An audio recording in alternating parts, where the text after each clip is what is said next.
नमस्कार मित्रांनो, स्वागत आहे तुमचं आताच्या ब्रेकिंग न्यूजमध्ये. मित्रांनो, राज्यातील संकटात सापडलेल्या शेतकऱ्यांसाठी राज्य सरकारनं एक अत्यंत दिलासादायक आणि ऐतिहासिक निर्णय घेतला आहे. 30 जून 2026 पूर्वी राज्यातील पात्र शेतकऱ्यांची कर्जमाफी केली जाईल अशी घोषणा राज्याचे कृषी मंत्री दत्तात्रय भरणे यांनी केली. शेतकऱ्यांच्या पाठीशी खंबीरपणे उभं राहणं हे आमचं कर्तव्य आहे. कर्जमाफीसाठी समिती नेमण्यात आली असून एप्रिलच्या पहिल्या आठवड्यापर्यंत या समितीचा अहवाल प्राप्त होईल.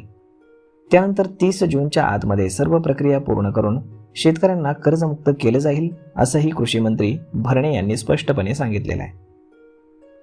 तर मग मित्रांनो, अशा पद्धतीनं शेतकऱ्यांसाठी ही अत्यंत आनंदाची बातमी आहे असंच म्हणावं लागेल. 30 जून पूर्वी जर तुम्ही कर्ज घेतलेलं असेल, कृषी कर्ज, तर ते कर्ज तुमचं माफ होणार आहे. यामध्ये सोसायटीचं कर्ज असेल, त्यानंतर तुम्ही एखाद्या नॅशनलाइज बँकेमधनं कृषी कर्ज घेतलेलं असेल तर त्या कर्जाचीही जोड यामध्ये होणार आहे.